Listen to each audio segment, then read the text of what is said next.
વિધાનસભામાં કોંગ્રેસના ધારાસભ્યોએ વિરોધ નોંધાવ્યો છે। બજેટ રજૂ થાય તે પહેલા જ કોંગ્રેસના ધારાસભ્યોએ વિરોધ કર્યો છે।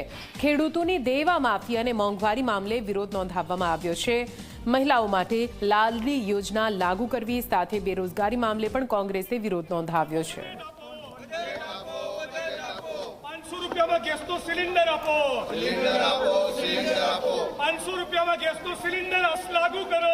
કોંગ્રેસના ધારાસભ્ય વિધાનસભાના પગથિયા ખાતે બજેટ પહેલા વિરોધ પ્રદર્શન કર્યું। આપણી સાથે જોડાયા છે શૈલેષભાઈ પરમાર, તેમની સાથે વાત કરીશું। શૈલેષભાઈ, વિરોધ પ્રદર્શન શું અપેક્ષા બજેટથી? આજે ભાજપની સરકાર દ્વારા વિધાનસભામાં બજેટ રજૂ થવા થયું। અમારી માંગણી છે કે કોઈ પણ રાજ્યમાં ચૂંટણી હોય છે ત્યારે ચૂંટણીની અંદર ભારતીય જનતા પાર્ટીએ જ્યાં તે વાદાઓ આપ્યા હતા અને વચનો આપ્યા હતા અને જે લાગણી કરી હતી એના ભાગ સ્વરૂપ લાડલી યોજના એ ગુજરાતમાં લાગુ થાય। બહેનોને 6,000 રૂપિયા મળે, ગેસનો બાટલો 5,000 રૂપિયા 500 રૂપિયામાં મળે, ઇલેક્ટ્રિકના બિલો ઉપર માફી મળે, ખેડૂતોના દેવા માફ થાય, એસટી એસસી ઓબીસી અને માઇનોરિટી અને ગરીબ વર્ગ માટેની યોજનાની અંદર વધારે પડતું નાણાં ફાળવવામાં આવે એવી અમારી માંગણી છે।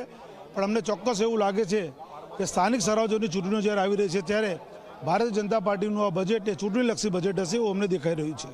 ચૂંટણીલક્ષી બજેટ હશે તેઓ દાવો કરી રહ્યા છે। અન્ય કેટલાક ધારાસભ્યો જોડાયા છે, તેમની સાથે પણ વાત કરવાનો પ્રયત્ન કરીશું। અમૃતજી, કેવા પ્રકારના બજેટની અપેક્ષા રાખો છો? બજેટની અપેક્ષા રાખીએ છીએ કે ગુજરાતમાં વસતા સર્વ સમાજને ન્યાય મળવો જોઈએ। ખાસ કરી ઓબીસી, એસસી એસટી અને માઇનોરિટી સમુદાય જે છે એને વસ્તીના આધારે બજેટની ફાળવણી કરવી જોઈએ। સાથે સાથે ગુજરાતની ગૃહિણીઓ જે અત્યારે મોંઘવારીમાં પીસાઈ રહી છે ત્યારે ગેસની બોટલ 500 રૂપિયામાં થવી જોઈએ। શિક્ષિત બેરોજગારોને યોગ્ય પ્રમાણમાં એમનું વેતન મળવું જોઈએ। નાના કર્મચારીઓ છે એમને પણ યોગ્ય પ્રમાણમાં એમનું વેતન મળવું જોઈએ। અને ઓપીએસ સિસ્ટમ જે ખેડૂતો પોતાનું અનાજ વેચવા જઈ રહ્યા છે ત્યારે માર્કેટની અંદર એમના મન ફાવે ભાવ નક્કી કરવામાં આવે છે, એટલે ઓપીએસ સિસ્ટમ પણ લાગુ કરવી જોઈએ।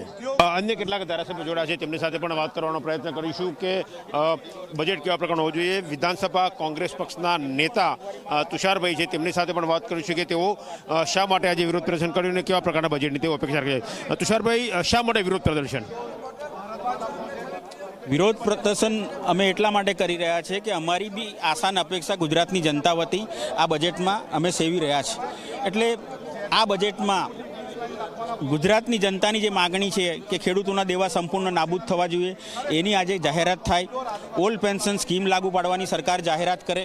શિક્ષિત બેરોજગાર યુવાનોને પૂરા પગારવાળી નોકરી મળે અને આ આઉટસોર્સિંગ, કોન્ટ્રાક્ટ પથ અને કરાર આધારિત ભરતી સંપૂર્ણપણે ગુજરાત સરકાર બંધ કરે એવી જાહેરાત પણ આ બજેટમાં અમે આશા રાખી રહ્યા છીએ। અને સાથે સાથે જે મોંઘવારીના કારણે આજે ગુજરાતની જનતા હાલાકી ભોગવી રહી છે તો મોંઘવારીમાં પણ રાહત મળે એના માટે ગેસનો બાટલો પણ 500 રૂપિયામાં આપવાની આ સરકાર જાહેર કરે એવી અમારી આશા અને અપેક્ષા છે।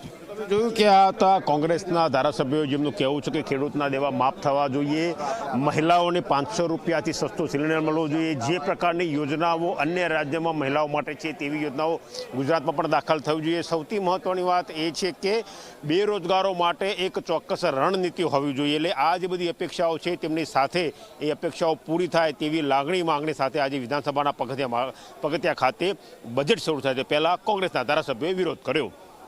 કેમેરા પર્સન ઉમેશ પરમાર સાથે ગૌરવ પટેલ, ઝી મીડિયા, ગાંધીનગર।